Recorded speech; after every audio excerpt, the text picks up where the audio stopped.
શું નામ છે તમારું? છગનભાઈ. સગનભાઈ. કયું ગામ? બોઘરાવદર. ભોગરાવદર. સરસ. લ્યો, શા માટે આવ્યા હતા અહીંયા? પગ દુખે એના માટે. બરોબર છે. અત્યારે આપને કેમ છે?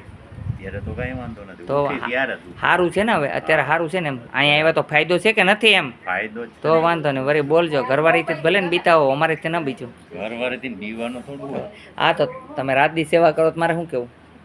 હાલો બોલો. મસ્તી તો કરવી ને તમારી ઘડીક વાર. દુઃખ ન લગાડજો. દુઃખ નથી લાગતું ને? આ બે ઘડી આનંદ. બોલો. ખાલી ચડતી હતી સંતાન માટે. અત્યારે કેમ છે ખાલીમાં? અત્યારે નથી ખાલી. હા, એમ ઉતરી ગઈ ખાલી? તો વાંધો નહીં. આ ભાઈને ખાલી ઉતારવામાં ખાલી 2 મિનિટ લાગેલી છે. ભાઈને પૂછી લેજો. વધારે નથી લાગી ને? નહીં. બરોબર છે. આપને કેમ છે બેન? બેયમાં ઉતરી જશે. હા, હમણાં પાછી આપણે એવું લાગે ટ્રીટમેન્ટ કરી દઈશું. તમે બહુ પહેલવાન રહ્યા ને એટલે.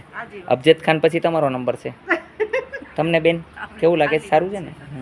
તમને કેમ છે માજી અત્યારે? એ તો બરે તો ખરી દવા 2 મિનિટની અંદર. હા, બળતરા બધી બંધ કરી દેશું તમારી. 2 મિનિટ ભરશે પછી ઠરશે. તમે એમ કહેશો કે ના મજા આવી ગઈ. હં, આ બેનને પેસોટી ખાઈ ગઈ છે. નાની દીકરી છે. જો આ દવા બતાવું છું કે કોઈની પેસોટી ખાઈ જાય તો ચોરાવવી નહીં. ચોરાવવાથી માણસને તકલીફ પડે છે. નાની છોકરીઓ હોય એને પણ તકલીફ પડે. પેટની અંદર ઘણી નસોને તકલીફ પડવા માંડે છે. કમજોર થાય છે, જેને કારણે પછી બહુ પ્રોબ્લેમ વધતો જાય. તો આ દીકરીને આપણે પેસોટી માટે થઈને એક કોડિયું પ્રગટાવ્યું છે. એની અંદર ગ્લાસ ઉપર મૂકેલો છે કે પેસોટી જેવી ઠેકાણે આવી જશે ધરના, એવી જે ગ્લાસ પડી જશે.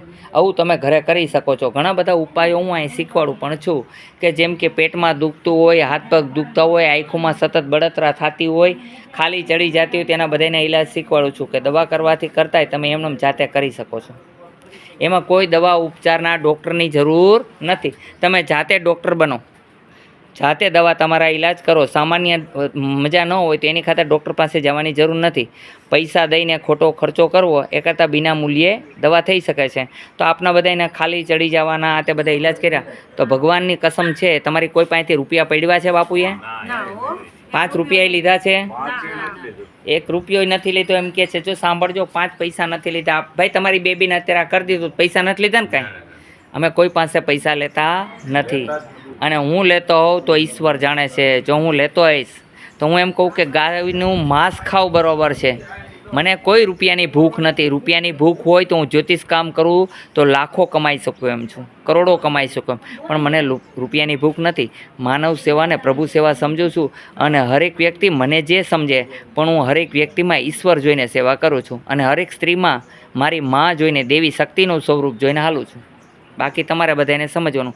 બધાએ તમારી સાથે વ્યવહાર કેમ કર્યો બાપુએ? બરોબર કર્યો કે નહીં? તો હરેકને સન્માનથી બોલાવું છું, કોઈને અપમાનજનક બોલાવતો નથી. 2 ઘડી દાંત કાઢવું, મસ્તી કરાવવું, જેને કારણે માણસ ખુશખુશાલ રહી શકે. બરાબર? એ માટે થઈને, બાકી કાંઈ એવું નથી. હિત અને કલ્યાણ કરવું એ જ મારો ધર્મ છે. સત્યને રસ્તે વળાવવા એ મારો ધર્મ છે. અવળીકડી બેબીને પૂછી શકો છો તમને કેમ લાગ્યું? મજા આવી ને અહીંયા? તો પછી જો એ પણ હસે છે. એ તો માતાજીનું સ્વરૂપ છે, એ પણ હસે છે. હંમેશા મારે ખુશ કરવા એ જ મારો ધર્મ છે. ઘણી બધી ગાડીઓ તમે જોઈ શકો છો. અહીંયા રોડના પુષ્કળ દર્દી આવે છે ને પુષ્કળ દર્દી ઈલાજ કરાવીને ખુશખુશાલ થઈને જાય છે. નિઃશુલ્ક, કોઈ ચાર્જ છે નહીં. અહીંયા આવવા માટે આટકોટ, આટકોટથી ગરણી, ગરણીથી થોડકાન રોડ ઉપર આદેશ આશ્રમ આવેલો છે. અહીંનો સમય છે સવારે 9 થી 12, સાંજે 4 થી 6.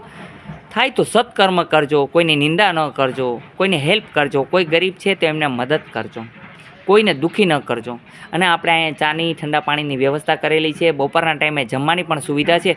બીજા કોઈ મંદિરે જમવા ન જવું નમ્ર વિનંતી છે. અહીંયા તમારે બપોરે ગાંઠિયા, લાડવા સરસ મજાના તાજા તાજા અમે જમાડશું. અમારે તો રોટલી, શાક, દાળ ભાત જમાડવા છે. પણ 2 માણસો કોઈ કામવાળા આવી જાય અને એમ કે ભાઈ અમે રસોઈ કરી દઈશું તો અમારે તો અહીંયા એવું પણ જમાડવું છે.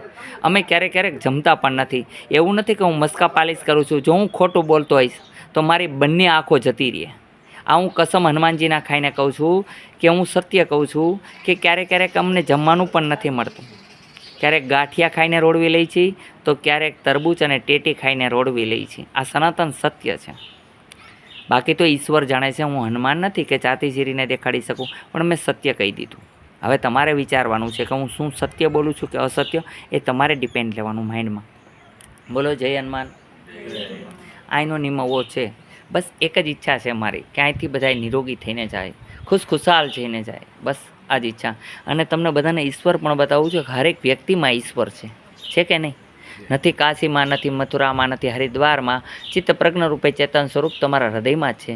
ભગવાન કૃષ્ણને પૂછ્યું અર્જુને કે ભક્તિ કેમ કરે, એટલે ભગવાન કૃષ્ણએ કીધું કે જો ભક્ત ભક્તિ મને જાય वही मुझको पाए, जिस भगत का मन मेरे में वही मुझे पा सकता है. तनिक मेरा नाम तो लेता हूँ मगर ध्यान किसी और जगह पे है तो मुझे कदापि नहीं पा सकता. બસ સત્કર્મ કરો. ધર્મથી શ્રેષ્ઠ કર્મ છે. સારા કર્મ કરો એ ધર્મ બની જાય. તમે કોઈ નોકરી કરો છો અને સારા કર્મ કર્યા છે તો બધા વખાણ કરશે, પણ ખોટા કર્મ કર્યા છે તો બધા કહેશે આવો હતો તેવો હતો, કહેશે કે નહીં કે. એટલે સત્કર્મ કરવા અગરબત્તી જરૂરી નથી, દીવા ધૂપ જરૂરી નથી, પણ સત્કર્મ જરૂરી છે. દીવા ધૂપ કરીને આપણે ખોટા કર્મ કરીએ તો કાંઈ કામનું ખરું નહીં. એટલે સત્કર્મ કરજો. જય હનુમાન.